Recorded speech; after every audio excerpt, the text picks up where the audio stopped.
Dampak yang paling serius adalah hak dari warga negara dirampas oleh elit-elit politik ketika pilkada itu dilangsungkan oleh DPRD. Pihak yang seharusnya melakukan pengawasan dan juga kontrol diberikan kewenangan untuk memilih pimpinan kepala daerah, nanti akan terjadi konflik of interest begitu. Cost yang mana yang tinggi?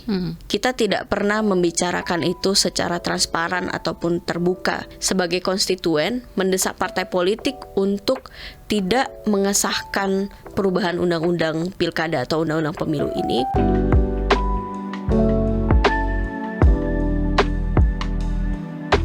Selamat datang di Ruang Publik, saya Naomi Liandra. Kali ini kami mengangkat tema Pilkada lewat DPRD, sesat pikir efisiensi, taruhannya demokrasi. Teman KBR, sinyal pemilihan kepala daerah pilkada kembali dipilih DPRD kian menguat. Apalagi hampir seluruh parpol di parlemen menyatakan dukungannya, di antaranya Gerindra, PKB, Nasdem, dan juga Demokrat. Dalih yang mereka sodorkan yakni sistem pemilihan langsung yang butuh anggaran besar, rawan politik uang, dan juga ongkos politik tinggi bagi calon kepala daerah. Namun sejatinya upaya kembali ke pilkada oleh DPRD ini sudah pernah dicoba dan berhasil lewat pengesahan Undang-Undang Nomor 22 Tahun 2014 tentang pemilihan gubernur, bupati, dan wali kota. Namun RI 1 yang kala itu dijabat Presiden SBY mencabutnya dengan menaikkan peraturan pemerintah pengganti undang-undang atau Perpu. Dan anehnya kini Demokrat, partai yang didirikan SBY, malah pindah haluan mendukung pilkada oleh DPRD. Masyarakat sipil tetap konsisten menolak karena usulan tersebut menerabas konstitusi dan juga merupakan langkah mundur demokrasi. Seperti apa bahayanya jika pilkada kembali ke sistem lama dan apa saja implikasi berikutnya apabila pilkada lewat DPRD ini disepakati dan bagaimana perkembangan terkini pembahasannya di parlemen? Kita bahas bersama. Halo Mbak Viola, terima kasih. Selamat datang di Ruang Publik. Kita kalau bahas soal pilkada lewat DPRD yang lagi digaungkan ya Mbak ya oleh parpol pendukung pemerintah yang lagi ramai dibahas. Tanggapan Anda seperti apa? Ini adalah satu wacana yang mengkhawatirkan, khususnya untuk penyelenggaraan ketatanegaraan kita ya. Karena artinya semakin menunjukkan upaya-upaya untuk menjalankan pemerintahan secara autokratis atau menempatkan penyelenggaraan pemerintahan itu hanya pada sedikit segelintir orang-orang yang berkuasa saja gitu. Terutama dalam hal ini elit-elit politik dan juga kroni politik dari kelompok pendukung pemerintahan saat ini. Jadi wacana pilkada tidak langsung oleh DPRD itu melengkapi upaya-upaya yang sudah pernah dilakukan sebelum-sebelumnya begitu. Kita bisa tahu dan juga kalau mengikuti sebelumnya ada upaya untuk memilih presiden secara tidak langsung juga oleh MPR, lalu memilih presiden diperpanjang masa jabatannya menjadi 3 periode, apalagi ada kekentalan penyelenggaraan pemerintahan yang sentralistik hari-hari ini, pembungkaman kebebasan sipil, dan juga pengoptasian lembaga-lembaga institusi demokrasi, sebetulnya itu kan jadi kiat-kiat bagi penyelenggara negara untuk menguasai resources bernegara begitu. Dan pilkada oleh DPRD ini adalah salah satu yang ditujukan untuk menguatkan pemerintahan yang karakternya otokratik seperti itu. Tapi kalau kita collab lagi dari awal tadi penjelasan Mbak Viola begitu ya, sebenarnya kenapa wacana ini bisa muncul lagi Mbak Viola? Kira-kira apa sih yang mau dituju oleh elit partai politik? Ini jadi satu hal untuk memperkuat konsolidasi kekuasaan dari elit-elit partai politik begitu.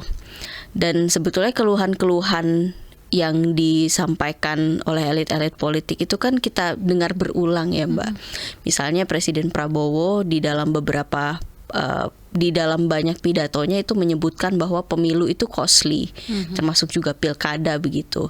Bahwa sangat messy misalnya, sangat berantakan dan juga membutuhkan dana yang sangat besar untuk berkontestasi di dalamnya. Begitu juga segelintir elit politik yang lain juga menyatakan hal yang serupa begitu. Tetapi yang mereka pikirkan hanyalah bagaimana kemudian mempermudah jalan-jalan untuk mencapai kekuasaan itu dengan kata-kata efisiensi secara lebih pendanaan yang lebih efisien begitu, dan juga secara lebih cepat tanpa mempertimbangkan partisipasi publik di dalamnya. Jadi memang mau menjaga kekuasaan itu dalam satu echo chamber mereka saja begitu. Makanya menutup partisipasi publik, kemudian mau melokalisasi pemilihan pemimpin itu di ruang yang jauh lebih sempit dan juga tertutup. Makanya digaungkanlah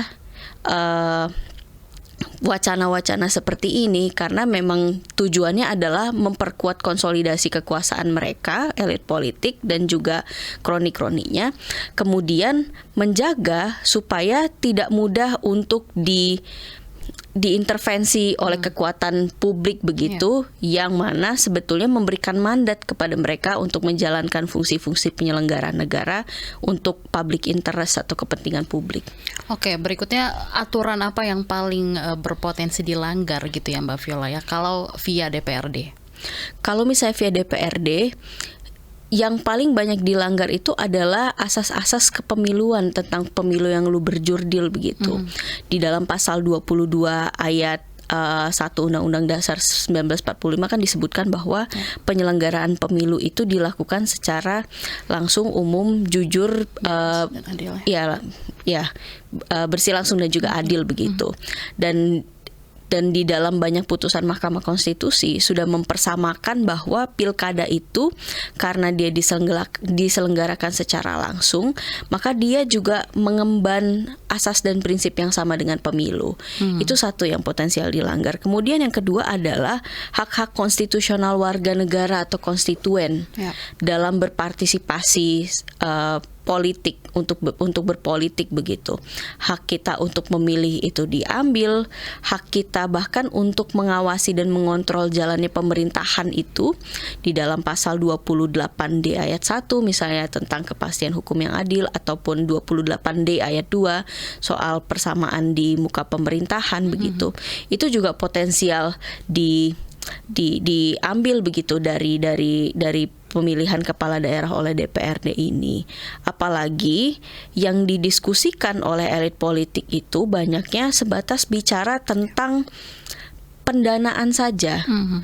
Ketika kita bicara tentang demokrasi, itu tidak hanya demokrasi prosedural saja yang kita diskusikan gitu, atau cara-cara untuk mewujudkan mekanisme untuk mewujudkan demokrasi. Tetapi harus mempertimbangkan juga demokrasi bagian substantifnya.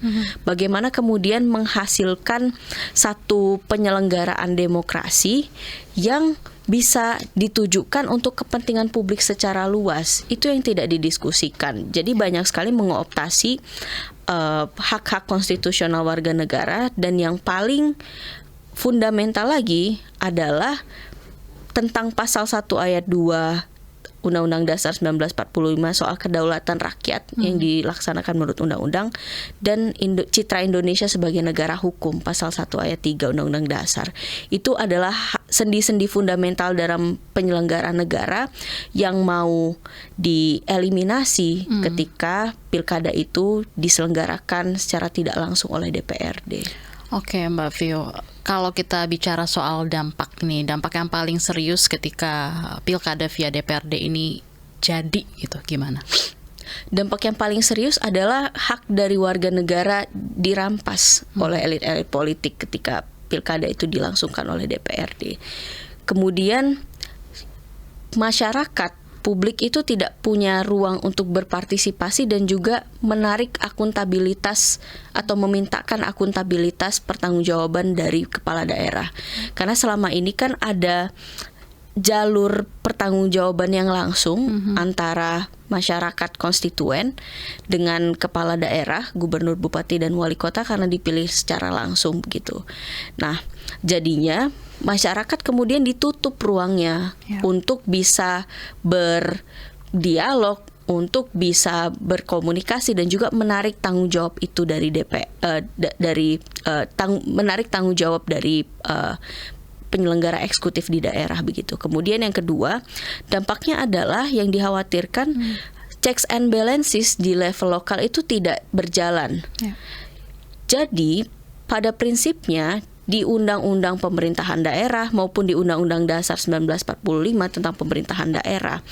Kita itu penyelenggaraan pemerintahan daerah itu berdasarkan otonomi daerah. Kemudian ada pembagian kekuasaan yang dijalankan oleh eksekutif, yaitu kepala daerah, dan juga DPRD ini sebetulnya fungsinya untuk melakukan pengawasan atau melakukan kontrol terhadap penyelenggara eksekutif kepada kepala daerah. Nah, ketika pihak yang seharusnya melakukan pengawasan dan juga kontrol diberikan kewenangan untuk memilih pimpinan kepala daerah, nanti akan terjadi konflik of interest begitu. Bagaimana kemudian dia bisa memberikan pengawasan secara optimal dan juga menjalankan fungsi penyelenggaraan daerah secara optimal ketika dia juga yang harus memilih atau menempatkan menempatkan pihak tertentu di kursi kepala daerah. Jadi yang dikhawatirkan adalah checks and balances itu tidak berjalan dan menciptakan oligark atau otokrasi di level-level daerah.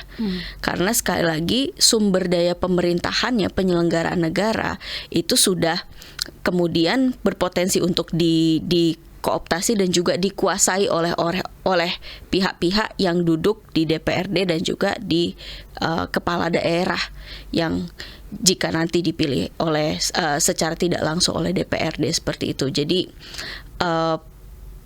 Jadi akumulasi kekuasaan itu terjadi tidak hanya di level pusat saja, tetapi juga di level daerah. Kemudian yang terakhir adalah kita lihat di Pilkada 2024 betapa isu tentang lokalitas itu sangat tergeser. Karena selain dia diselenggarakan secara hampir dalam waktu yang berdekatan dengan pemilu 2024, ada kesan untuk menarik kebijakan ataupun cara-cara penyelenggaraan negara yang sama dengan konteks nasional begitu. Jadinya satu, isu-isu lokalitas di daerah itu bisa terpinggirkan. Jadi kita tidak bisa berbicara tentang apa yang relevan dan yang paling terjadi kritikal terjadi di daerah begitu, dan tertutup dengan isu-isu yang sifatnya nasional. Misalnya jadi mau menyelenggarakan makan bergizi gratis begitu, atau dukungan-dukungan yang ditujukan kepada penyelenggara negara yang mayoritas di tingkat pusat dan semacamnya.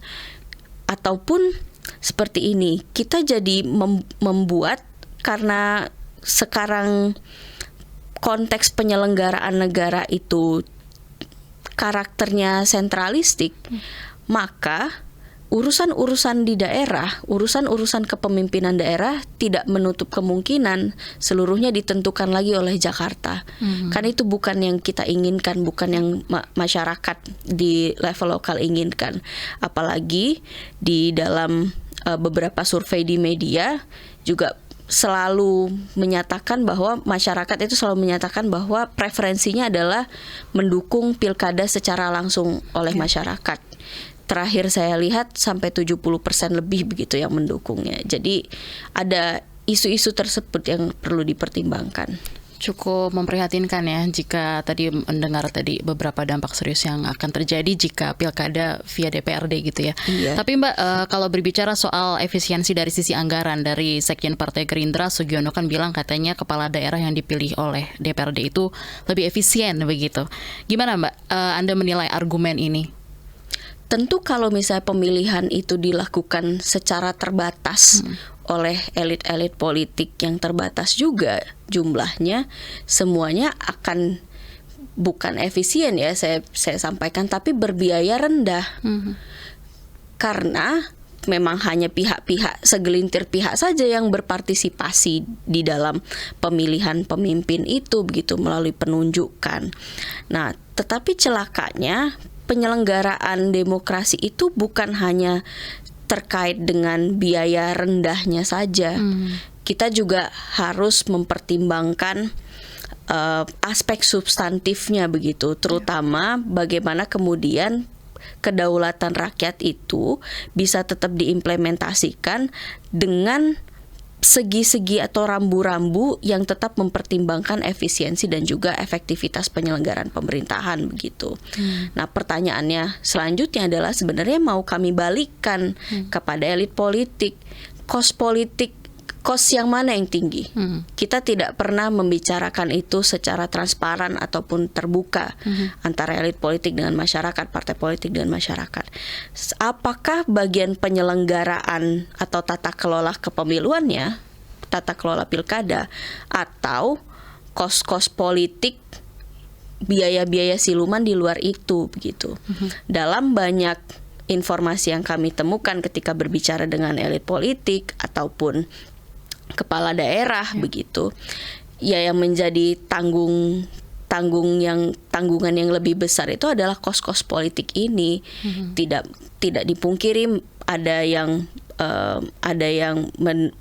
harus berhadapan dengan kasus peristiwa-peristiwa seperti jual beli perahu atau jual beli kendaraan politik untuk menjadi kepala daerah, karena di dalam pemilihan kepala daerah itu, kepala daerah dan wakil kepala daerah harus mendapatkan surat rekomendasi dari partai politik atau gabungan partai politik.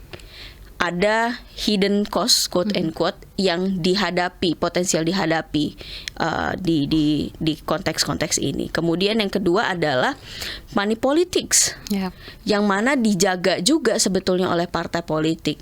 Makanya saya tidak sepakat dan juga seperti di gaslighting sama elit politik ketika bicara money politics di dalam penyelenggaraan pilkada itu sangat tinggi. Tetapi kita kembalikan lagi, loh, yang menjaga dan mempertahankan money politics itu kan bukan hanya adalah juga kepala-kepala daerah ataupun kandidat yang tidak punya gagasan yang cukup untuk ditawarkan kepada masyarakat, yang juga tidak punya inisiatif dan energi yang lebih untuk bisa safari menemui masyarakatnya langsung, ataupun menganggap kelompok-kelompok masyarakat tertentu itu patronizing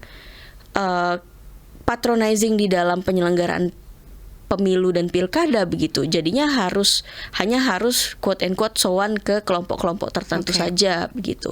Jadinya kan tidak fair ketika kita bicara tentang efisiensi, kemudian tidak dibuka bagian mana yang harusnya di-cut, apakah itu soal tata kelola dan ataukah itu tentang hidden political cost yang harus mereka tanggung begitu. Dan juga budaya-budaya buruk seperti ini jangan kemudian dilemparkan kepada masyarakat gitu. Bisa dibilang ini nggak masuk akal ya berarti ya, Mbak Fia ya? Iya, tidak masuk akal dan malah menyalahkan masyarakat sebagai konstituen begitu. Dan pertanyaan yang terakhirnya juga, memang kalau misalnya mau dilakukan efisiensi, dana itu mau diapakan? Mau dialokasikan ke kebijakan yang mana begitu, kan tidak transparan begitu. Kalau misalnya partai politik punya dan juga penyelenggara pemerintahan daerah punya penghitungan itu, ya silahkan dikeluarkan oleh masyarakat.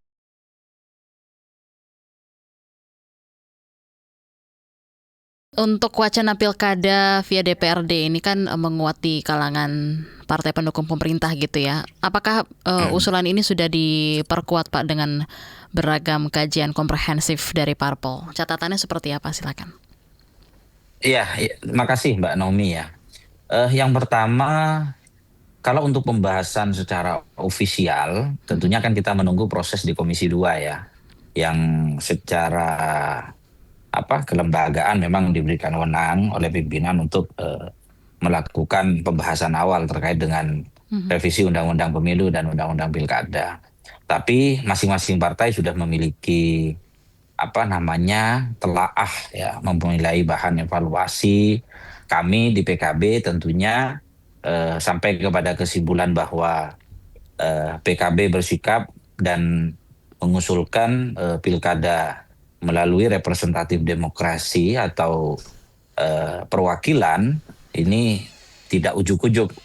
Tapi mulai dari zamannya Pak SBY, keputusan kami itu tetap berkeyakinan dan berkesimpulan bahwa pilkada tidak langsung itu aspek mafsadat dan mudaratnya jauh lebih kecil dibanding pilkada langsung, seperti itu. Itu yang pertama. Kemudian yang kedua, konstitusi kita melalui pasal 18 ayat 4 Undang-Undang Dasar 1945 memberikan ruang bahwa terkait dengan desain kepemiluan kita, termasuk juga pilkada, itu bagian daripada open legal policy. Jadi bagaimana pembentuk kebijakan, dalam hal ini DPR dan Presiden, melakukan kajian terkait dengan produk legislasi yang memang dianggap perlu dan relevan sesuai dengan konteks kebutuhan saat ini. Seperti itu, Mbak.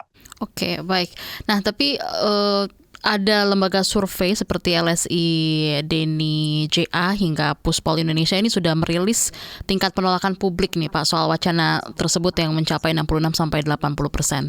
Ini bisa dibilang gelombang penolakan lah ya untuk wacana pilkada yang langsung. Ini lagi menguat banget. Gimana tanggapan nih Pak Hosin? Kalau kami melihatnya tidak sesederhana angka-angka survei itu menolak dan setuju ya. Tapi yang pertama bahwa diskursus kepemiluan kita, diskursus politik kita saat ini sudah mulai progresif, yang mungkin 10-20 tahun yang lalu diskursus semacam ini menjadi ruang elit ya. Saat ini sudah melangkah jauh, artinya masyarakat grassroots yang ada di pedesaan pun, termasuk juga Gen Z, juga terbuka ya mata pikirannya untuk ikut terlibat di dalam diskursus ini. Itu satu hal menurut kami yang positif, yang menggembirakan. Kemudian yang kedua, kami selaku elit berkepentingan untuk terus memberikan edukasi politik, memberikan satu rasionalisasi, termasuk dalam aspek regulasinya juga, bahwa pilihan-pilihan yang kami munculkan ini tidak berangkat dari ruang kosong, tapi ada kajian-kajian yang men-trigger bahwa setiap pilihan itu pasti ada aspek positif dan negatifnya, apapun. Karena kedua-duanya ini kan jejak panjang kita sudah pernah melakukan. Tapi tidak boleh kita kemudian sesederhana hanya melihat bahwa pilkada tidak langsung ini copy paste dari rezim Orde Baru dulu. Menurut kami tidak kompatibel karena sosio-kultur masyarakatnya itu sangat berbeda. Alam politiknya juga berbeda. Kan banyak yang bermunculan, oh ini langkah mundur demokrasi, daulat rakyat nanti akan dikebiri, kemudian kontrol sosial masyarakat akan hilang. Sebetulnya tidak. PKB sebagai bagian daripada produk reformasi ya, partai politik yang lahir dari rahim reformasi, memastikan dan berkeyakinan bahwa demokrasi kita ini harus dijaga dan disempurnakan, tidak hanya dalam aspek formal prosedural, tapi bagaimana demokrasi itu hadir secara spirit dan substansialnya bisa wujud gitu. Nah, bahwa kemudian itu dipilih DPRD di satu sisi, tapi nanti kan kita akan menyiapkan satu bentuk regulasi secara teknis di lapangan sebelum proses kandidasi itu akan dilakukan, misal uji publik, kita melibatkan panelis, melibatkan akademisi, melibatkan NGO untuk melakukan filtering dan screening pada figur-figur yang akan masuk dalam tahapan kandidasi. Artinya apa? Partai berkepentingan setiap figur yang diusulkan, setiap figur yang dimasukkan dalam kandidasi oleh partai itu harus figur yang lahir dari nafas dan ekspektasi masyarakat. Jadi tidak mungkin juga kemudian partai sekonyong-konyong mencalonkan figur yang itu tidak dikehendaki, atau figur yang punya cacat moral, figur yang punya cacat sosial. Pasti partai akan dirugikan. Dengan apa? Dengan judgement dan punishment dari rakyat nantinya. Seperti itu, Mbak. Nah, pilkada terlihat mahal kalau dilakukan langsung, Pak. Tapi kalau Anda sebagai legislator gitu ya, bisa melihat jika dipilih DPRD begitu, tidak akan mahalkah di tanda kutip di balik layar, quote and quote? Kami meyakini ya, dia secara hitung-hitungan di atas kertas pasti akan mengurangi cost, baik itu dari sisi penyelenggaraannya. Yang kita ketahui kan biaya pilkada ini kalau tidak salah saya 38 something lah triliun secara kumulatif nasional ya, melalui baik itu melalui APBD atau melalui APBN. Bukan hitung-hitungannya itu apakah kemudian negara berkeberatan untuk membiayai itu, tidak.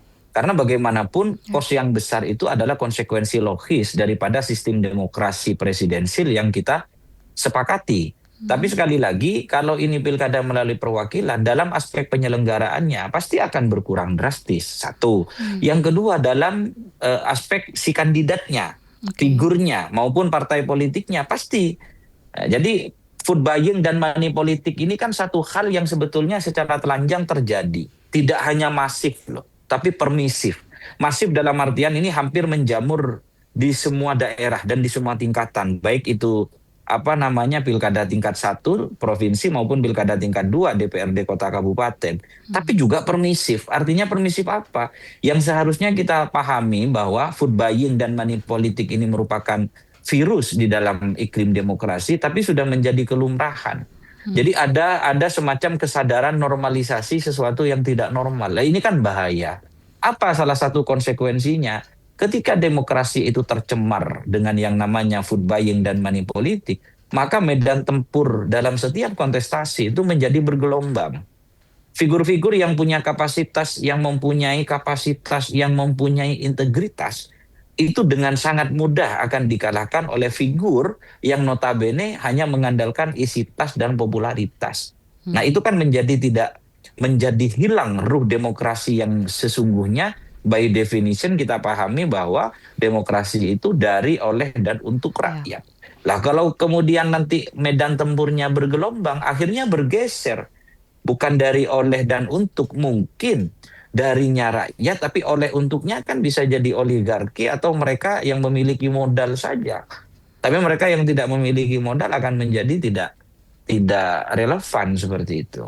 Ya, ini tadi berkaitan dengan yang Anda singgung sedikit gitu soal kekhawatiran soal hak pilih rakyat secara langsung begitu ya yang tercerabut kalau pilkada ini lewat DPRD. Responnya gimana nih Pak Hosin?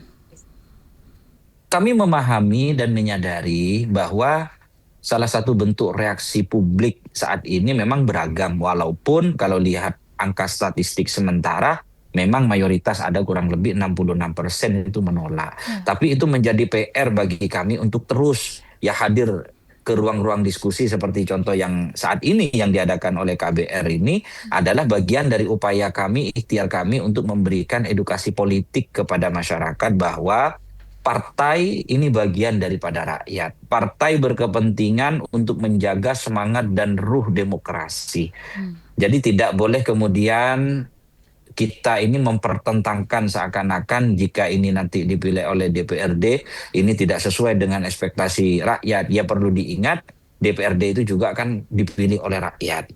Ya partai juga isinya juga adalah rakyat. Artinya apa? Artinya kita berpositif thinking bahwa semua elit ini berkepentingan untuk menciptakan tata kelola dan tata laksana kepemiluan kita, baik itu pemilu nasional maupun pemilu lokal. Kalau meminjam istilahnya MK saat ini kan melalui putusan 1110, rezimnya sudah tidak ada rezim pilkada pemilu dipisahkan, tapi rezim pemilu nasional dan pemilu lokal.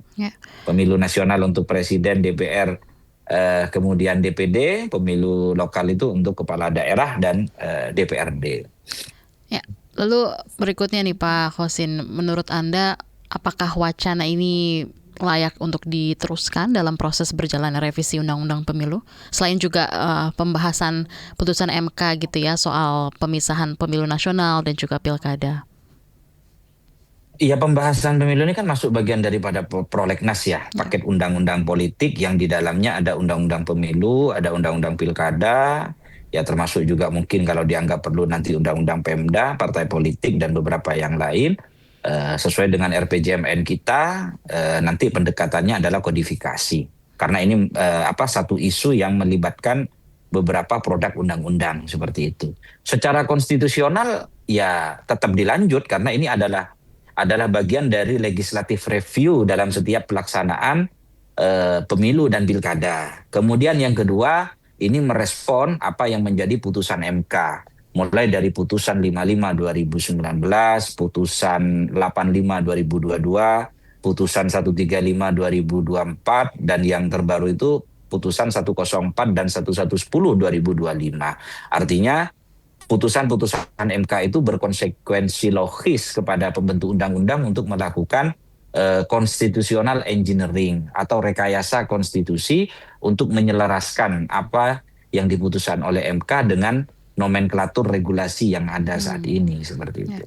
Sebagian parpol kan juga di parlemen setuju ya Pak Khosin ya dengan wacana pilkada lewat DPRD ini.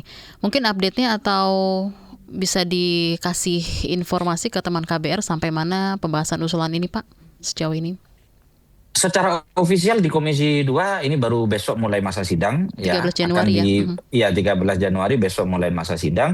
Secara ofisial itu nanti akan kita rilis ya timeline-nya. Tapi yang jelas tahun ini pembahasan di Komisi 2 terkait paket pendanaan politik terkait dengan pertanyaan seberapa banyak partai, kita tidak bisa merilis itu karena sekali lagi yang muncul ini kan dari diskusi-diskusi informal ya, dari diskusi yang sifatnya unofficial ya, melalui pernyataan media segala macam. Nanti ketemunya ketika dalam pembahasan formal di Komisi 2 maupun di pansus atau apa nanti yang dibentuk oleh pimpinan, baru nanti ketemu komposisinya. Tapi sekilas dari pernyataan-pernyataan para elit, pernyataan-pernyataan pimpinan partai, ya semangatnya sama gitu ya. Semangatnya sama bagaimana pelaksanaan kepemiluan kita itu harus betul-betul memiliki pijakan regulasi yang proven ya, yang bisa merespon catatan-catatan mulai dari urusan polarisasi pasca pilkada, kemudian food buying money politik terkait dengan oknum ASN yang tidak netral, penyelenggara yang tidak netral, kemudian politik berbiaya mahal dan beberapa catatan-catatan yang lainnya. Tentunya kita akan lakukan harmonisasi, kajian,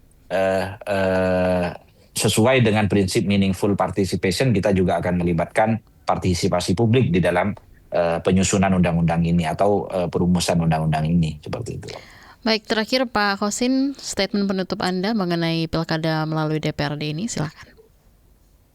Ya, yang pertama kami hanya berharap kepada masyarakat tidak terlalu bereaksi yang berlebihan, menganggap seakan-akan kami ini ingin menjauhkan mandat dan kedaulatan rakyat. Yakinilah bahwa kami yang di DPR ini, kami yang juga bagian dari partai politik adalah bagian daripada masyarakat itu sendiri, berkepentingan agar ruh dan semangat demokrasi ini tidak hanya berjalan secara prosedural formal saja, tapi juga harus jauh lebih daripada itu, secara sosial harus lahir. Apa itu? Demokrasi yang seutuhnya, yang dalam setiap kandidasi dan kontestasi maupun pilkada bisa menyediakan medan tempur yang rata, tidak bergelombang. Semua anak bangsa, semua warga negara memiliki hak yang sama, memiliki kesempatan yang sama untuk terlibat aktif baik di jabatan eksekutif, jabatan yudikatif maupun legislatif. Itu adalah hakikat sebenarnya dari ruh demokrasi, tidak hanya formal seremonial tapi juga substansial. Mungkin itu Mbak. Dan lebihnya dalam setiap proses semuanya terbuka karena saat ini kita sudah menjalankan open parlemen, jadi rapat komisi, rapat pansus, rapat paripurna semua disiarkan secara live, artinya publik bisa memantau, bisa melihat. Jikapun misalkan ada masukan, saran, kritikan dan lain sebagainya, ada ruang-ruang itu yang sudah disiapkan oleh kelembagaan DPR seperti itu. Berbagai masyarakat juga sudah trust issue juga dengan kondisi yang terjadi di Indonesia saat ini. Tapi kalau kita flashback lagi ke tahun 2014 silam gitu ya, Presiden ke-6 Republik Indonesia SBY kan juga sempat menerbitkan Perpu pembatalan pilkada ya via DPRD. Kira-kira memungkinkan nggak Mbak Vio itu terjadi lagi di kondisi seperti ini? Itu kecil kemungkinannya bahwa ada pembatalan tentang pilkada secara tidak langsung melalui Perpu ya. Apalagi saat pesimis berarti ya Mbak Vio? Iya, pesimis. Karena yang perlu kita ketahui juga adalah Presiden jadi salah satu endorsement, memberikan endorse terhadap penyelenggaraan pilkada secara tidak langsung oleh DPRD. Presiden Prabowo juga menyetujui ini kan masalahnya. Silakan lanjut. Iya betul, Presiden Prabowo menyetujui dan meminta partai politik yang lain untuk mendukung seperti itu. Dan perkembangannya saat ini kan undang-undang pemilu itu sudah masuk ke dalam prolegnas prioritas, direncanakan masuk di prolegnas prioritas tahun 2026 begitu. Jadi memang arah untuk membahas dan mengubah model mekanisme pilkada secara tidak langsung oleh DPRD itu sudah ada begitu. Dan kecil kemungkinan ada penolakan seperti ini karena endorsementnya langsung datang dari presiden dan juga partai politik pendukung presiden mayoritas.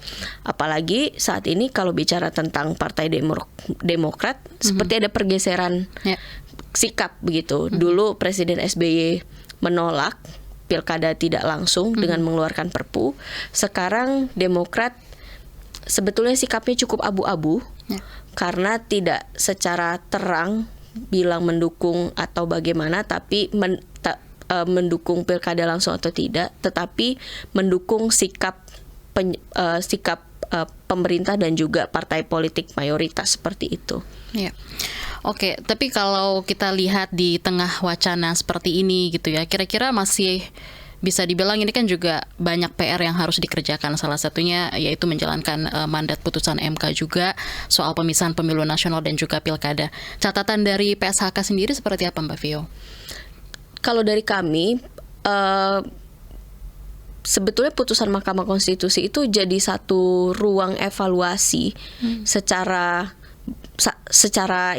holistik yang harusnya ditangkap oleh partai politik dan juga pembentuk undang-undang seperti itu. Bagaimana kemudian menyelaraskan penyelenggaraan pemilihan penyelenggaraan pemilihan pemilu nasional dan juga pemilu di daerah seperti itu. Karena akan banyak sekali hal-hal yang kemudian tadi bisa berujung pada efisiensi lah atau penyelenggaraan pemilu yang efektif dan juga penyelenggaraan pemilu dan pilkada yang lebih substantif begitu dan berintegritas. Kalau dari kami perlu untuk mengikuti apa yang dijadikan judicial order oleh Mahkamah Konstitusi dan juga perlu untuk membuat formulasi bagaimana pemilu di level nasional dan juga pemilu di level daerah itu bisa dipisahkan begitu. Kira-kira rekomendasinya gimana tuh Mbak formulasinya? Kurang lebih dari Mahkamah Konstitusi ada beberapa pilihan begitu. Tetapi dari kami supaya ada fokusnya juga dan juga memberikan semacam spotlight di pemilu daerah dan juga fokus di pemilu daerah. Jadi memang harus dipisah dan tidak diselenggarakan di tahun yang sama. Tidak seperti di Pilkada 2024 lalu begitu. Supaya tidak ada ketergantungan juga antara penyelenggaraan negara di daerah dan penyelenggaraan negara di level pusat atau di nasional begitu. Jadi di level nasional penyelenggaraan pemilihan presiden, wakil presiden, DPR dan juga DPD. Lalu di level lokal juga pemilihan kepala daerah dan DPRD begitu, supaya masing-masing pertama membangun checks and balances system antara penyelenggara eksekutif dan juga penyelenggara legislatif begitu ya. Jadi bisa saling, jadi masyarakat itu terbayang bahwa penyelenggaraan pemerintahan itu tidak hanya harus fokus ke eksekutif saja loh, tetapi bagian legislatif yang memegang kontrol tentang pengawasan eksekutif itu juga harus dipikirkan dan diberi perhatian begitu. Dan kemudian juga dari sisi tata kelola dan penyelenggara sebetulnya yang perlu dipikirkan juga, karena ratusan ketika diselenggarakan secara berbarengan, beban penyelenggara itu sangat tinggi dan tidak dipungkiri itu menjadi isu yang terus berulang. Kita menemukan petugas-petugas di lapangan yang kelelahan, kemudian menjadi korban, kemudian meninggal begitu. Itu kan juga harus dipikirkan bagaimana kemudian tidak demokrasi elektoral ini tidak menimbulkan korban yang sebetulnya bisa kita antisipasi seperti itu. Jadi formulasi itu perlu sangat dipikirkan karena jangan sampai setiap tahapan itu bersinggungan dan menimbulkan konflik-konflik of interest yang baru begitu antara penyelenggaraan di pusat dan juga di daerah. Oke, kalau bicara soal kekhawatiran nih ya Mbak Vio dari PSHK, politisi kan juga menggeser arah putusan MK nomor 135 PUU 22 ya tahun 2024. Ini katanya menjadi pemilihan kepala daerah yang dilakukan tidak secara langsung tapi lewat DPRD. Nah, bahkan ada indikasi hal serupa ini akan terjadi pada saat nanti pemilihan presiden dan wakil presiden. Ini gimana Mbak? Kira-kira bahaya potensi seperti ini kalau terjadi? Iya, ketika pemilihan kepala daerah itu goal oleh DPRD, maka tidak menutup kemungkinan bisa menjadi blueprint atau menjadi success story yang digunakan di level nasional, yaitu untuk memilih presiden dan wakil presiden secara limited juga, secara terbatas oleh Majelis Perwakilan Rakyat gitu atau MPR. Ini jadi satu alarm demokrasi yang perlu diperhatikan dan masyarakat sipil, saya pikir dari koalisi masyarakat sipil juga sudah bersikap dan juga menyatakan sikapnya seperti apa, dan konstituen yang lain pun juga perlu untuk menyuarakan concernnya seperti itu. Jangan sampai kedaulatan rakyat kita lagi-lagi dirampas karena ada sekelompok elit politik yang mau melindungi hegemoni kekuasaannya dengan membatasi partisipasi publik begitu dalam mengawasi segala proses penyelenggaraan negara seperti itu. Nah, berikutnya ini soal mekanisme ya. Kalau kita bicara soal mekanisme pilkada lewat DPRD, ini nanti juga katanya bakal dimasukkan di revisi Undang-Undang Pemilu dan juga Undang-Undang Pilkada. Ini kan jadi pertanyaan juga nih ya Mbak Vio. Kalau mayoritas DPR mendukung perubahan, itu gimana? Kira-kira yang bisa dilakukan untuk menghentikan upaya ini? Untuk menghentikan upaya ini, masyarakat sipil juga perlu terkonsolidasi dan juga sama-sama memberikan penolakan yang luas begitu terhadap apa yang sedang digodok, ketika terutama yang digodok itu adalah aspek-aspek yang merenggut kedaulatan rakyat begitu, dan juga memperluas kekuasaan kroni-kroni politik, elit politik tertentu seperti itu yang harus kemudian pertama disadari dan juga dipahami oleh kelompok masyarakat dan ditolak dan juga dicegah secara luas begitu, karena problem ini bukan hanya tentang demokrasi elektoral semata, bukan hanya tentang pemilihan kepemimpinan semata, tetapi lebih luas dari itu. Ada kecenderungan untuk menjalankan pemerintahan secara otokratis atau menempatkan kekuasaan itu dijalankan dan dimanfaatkan oleh segelintir elit politik semata dan menutup ruang partisipasi serta ruang bagi masyarakat untuk melakukan pengawasan begitu.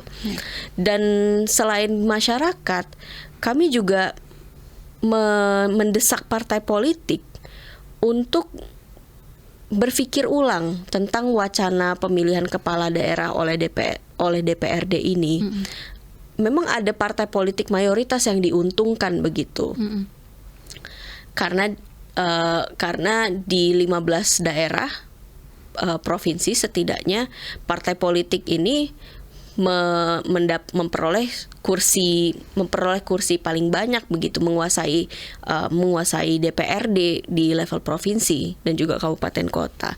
Nah, tetapi kemudian apakah partai politik tidak hendak untuk menjalankan fungsi konstitusionalnya sebagaimana mestinya untuk melakukan pendidikan politik dan juga melakukan regenerasi politik begitu? Tapi parpol mungkin nggak sih tergerak hatinya, Mbak? Karena kalau kita lihat yang besar-besar aja juga kayaknya setuju-setuju aja gitu kan ya Mbak Vio, gimana nih? Nah, itu dia, itu yang menjadi tantangannya ya. Karena mayoritas partai politik yang besar, terutama yang ada di parlemen itu hampir sudah clear gitu sikapnya seperti apa. Makanya kami mendesak mereka untuk berpikir ulang bahwa tidak semuanya itu tentang penjagaan kekuasaan semata gitu, tetapi juga harus memikirkan legitimasi dari konstituen. Karena partai politik juga harusnya menyadari, harus insaf bahwa mereka itu bisa memperoleh kursi dan juga duduk di lembaga pemerintahan, lembaga politik itu bukan semata karena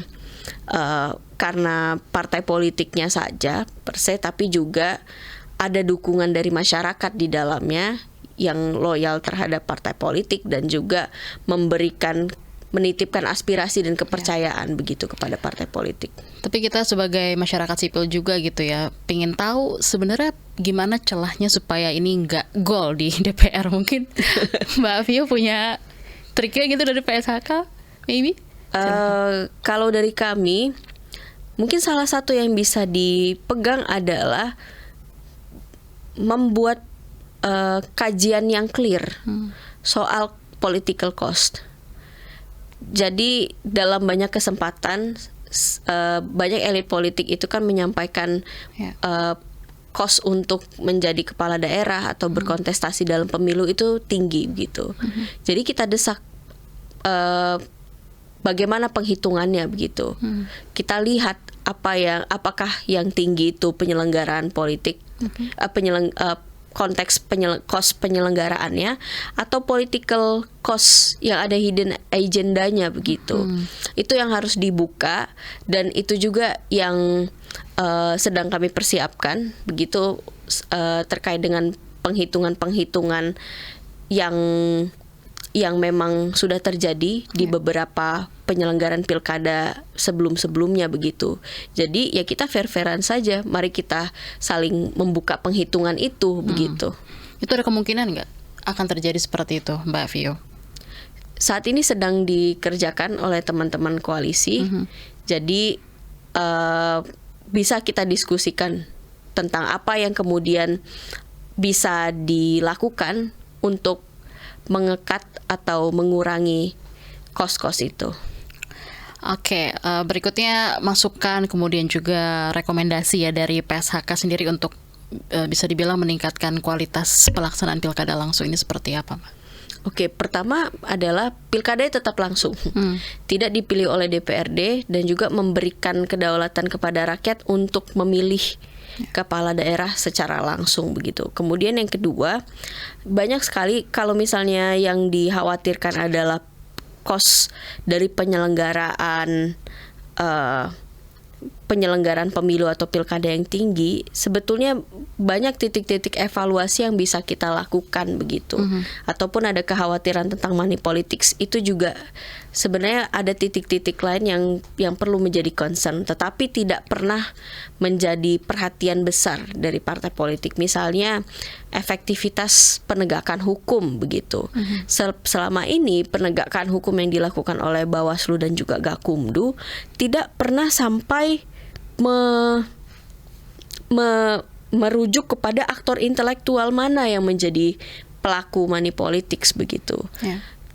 Yang lagi-lagi yang bisa menjadi korban adalah pihak yang menjadi perantara ataupun penerima dari money politics itu saja begitu.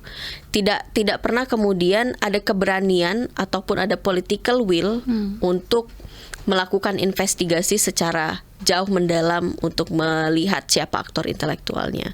Kemudian yang kedua adalah pemisahan jadwal antara pemilu di level nasional dan juga pemilu di level daerah begitu. Karena ini juga akan berkaitan dengan hitung-hitungan logistik dari penyelenggaraan pemilu begitu. Bahkan sesederhana model surat suara saja itu bisa jadi satu hal yang bisa mengurangi biaya logistik di penyelenggaraan pemilu. Lalu di sisi lain juga ada aspek digitalisasi dari penyelenggaraan pemilu. Di aspek-aspek rekapitulasi suara sebetulnya bisa menggunakan teknologi khusus. Misalnya waktu di 2019 lalu di pemilu 2019 sebenarnya KPU sudah melakukan piloting untuk menggunakan e-rekap atau rekapitulasi secara elektronik begitu, menggunakan device-device digital. Tetapi kemudian itu tidak dilanjutkan sayangnya, dan juga tidak dikembangkan alat itu supaya kita bisa menghemat lagi-lagi biaya logistik dan juga mengedepankan transparansi dan akuntabilitas terkait dengan penghitungan suara. Dengan melakukan digitalisasi, ini jadi satu ruang juga untuk bisa menghemat penyelenggaraan pemilu begitu. Kemudian yang terakhir, yang perlu sekali dilakukan adalah reformasi di internal partai politik itu sendiri. Demokratisasi partai politik itu sangat penting, karena bagaimana partai politik bisa kemudian berkontestasi secara transparan dan akuntabel berdasarkan prinsip-prinsip demokrasi begitu, ketika di internal partainya tidak mengenal pendekatan-pendekatan yang demokratis. Misalnya cara-cara pemilihan pemimpin, cara-cara pemilihan pengurus atau penempatan siapa saja kandidat yang jadi berkontestasi di dalam penyelenggaraan pemilu dan juga pilkada, itu kan masih tidak terlalu terbuka begitu. Di sisi lain, ketika pilkada ini kemudian mau diarahkan dipilih oleh DPRD, semakin jauh nanti masyarakat untuk bisa mendapatkan kandidat-kandidat yang memang bisa menyalurkan aspirasi dan lebih sesuai dengan aspirasi dengan pendekatan ideologi politik mereka begitu. Dan itu kan pendekatan ideologi politik itu yang tidak selalu diperlihatkan oleh partai politik. Rata-rata yang ada saat ini cenderung pragmatis dan juga menempatkan kandidat-kandidat yang sudah punya modal sosial duluan, misalnya artis gitu, untuk menjadi untuk berkontestasi jadi kandidat di pemilu begitu. Jadi sebetulnya kalau bicara soal efisiensi, banyak sekali hal-hal tentang tata kelola dan manajemen pemilu yang bisa kita lakukan, tetapi kalau dilihat kecenderungannya saat ini sebetulnya bukan electoral cost yang mereka persoalkan, tetapi lebih kepada hidden political cost tadi gitu. Ya. Jadi ini sebenarnya PR penyelenggara pemilu atau memang undang-undang yang harus dibenahi nih Mbak Vio? Ada bagian-bagian yang harus dibenahi melalui undang-undang. Misalnya tentang pemisahan jadwal atau sistem pemilihan, kemudian digitalisasi penyelenggaraan pemilu. Ada juga dari penyelenggara pemilunya, bagaimana kemudian manajemen dan tata kelola pemilu itu dilakukan secara efektif dan efisien, dan tidak menghambur-hamburkan pendanaan untuk hal-hal yang tidak perlu. Misalnya KPU menggunakan jet pribadi untuk traveling kemana-mana, itu kan sebetulnya hal yang bisa diantisipasi pengeluarannya dan tidak penting juga untuk meningkatkan kualitas pemilu begitu. Atau di sisi lain ada juga yang jadi tanggung jawabnya partai politik untuk sama-sama memastikan dan juga punya semacam kesepakatan menyelenggarakan pemilu secara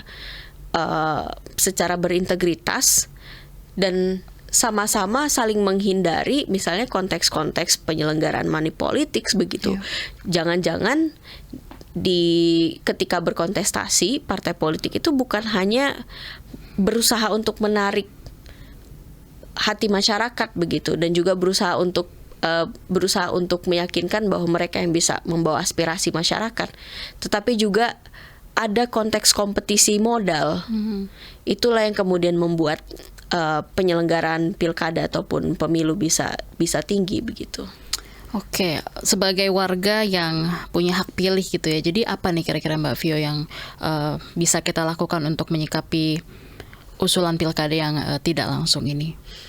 Pertama adalah memahami isunya secara holistik untuk masyarakat, bahwa sekali lagi ini bukan hanya soal pemilihan langsung dan juga tidak langsung, tetapi ada karakter atau ada konteks penguatan pemerintahan yang otokratis dan mau menguasai sumber untuk ditempatkan bagi kelompok-kelompok kroni dan elit politik saja begitu. Itu pertama, memahami konteksnya secara lebih luas. Lalu yang kedua adalah mengonsolidasikan kekuatan, bahwa penolakan ini tidak bisa dilakukan oleh satu kelompok saja begitu, satu kelompok masyarakat sipil di CSO kepemiluan saja gitu misalnya, tetapi ini jadi satu isu yang kritikal dan harus didukung oleh lebih banyak kelompok masyarakat lagi begitu. Kemudian yang ketiga adalah menagihkan kepada partai politik sebagai konstituen, mendesak partai politik untuk tidak mengesahkan perubahan undang-undang pilkada atau undang-undang pemilu ini, dan mengingatkan kembali partai politik tentang mandatnya yang dititipkan kepada mandat rakyat yang dititipkan kepada partai politik begitu, bahwa partai politik yang ada sekarang adalah hasil dari pemilu langsung. Jadi harus diingatkan juga mereka itu hanya pelaksana dari mandat masyarakat, bukan pemegang kontrol kekuasaan seperti itu. Oke, baik. Terakhir dari Mbak Vio, mungkin ada yang mau disampaikan kembali sebagai statement penutup juga, silakan. Oke, sebagai penutup, pilkada yang diselenggarakan secara tidak langsung yang jadi wacana dilemparkan oleh elit politik ini sebetulnya bukan sekadar soal efisiensi anggaran semata begitu, tetapi jauh lebih luas dari itu, ada konteks kekuasaan yang mau dipertahankan hanya untuk golongan-golongan kelompok tertentu saja, kelompok elit tertentu saja begitu. Kita harus melihat problem ini secara lebih luas dan juga meniliknya secara dengan kacamata yang lebih fundamental seperti itu. Dan konteks seperti ini tidak dapat diterima karena dia selain tidak sesuai dengan prinsip-prinsip demokrasi dan juga asas negara hukum, tetapi juga tentang prinsip konstitusionalisme, bahwa penyelenggaraan pemilu itu kita tidak hanya berpaku pada demokrasi secara prosedural saja atau mekanisme untuk penyelenggaraan demokrasi, tetapi bagaimana kemudian penyelenggaraan kepala daerah itu juga harus mempertimbangkan aspek substantifnya, bagaimana kemudian bisa diselenggarakan pemilihan kepala daerah yang bisa menghasilkan pemimpin yang memang sesuai dengan aspirasi masyarakat, bisa bekerja dan mengabdi untuk pelayanan publik, dan juga tidak terkungkung oleh kepentingan kroni atau partai politik tertentu begitu.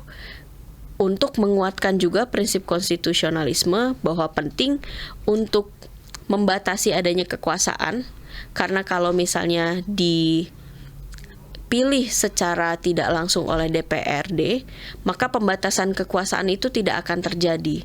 Checks and balances itu tidak akan terjadi, yang ada malah menguatkan kekuasaan kelompok-kelompok tertentu saja dan akan lebih sentralistik ke depannya. Baik, terima kasih banyak Mbak Viola Reininda, Manajer Program Pusat Studi Hukum dan Kebijakan Indonesia PSHK. Seperti yang kita tahu, efisiensi bukan alasan menghemat demokrasi. Saya Naomi Liandra, ini Ruang Publik, dan Ruang Publik tidak boleh dibungkam.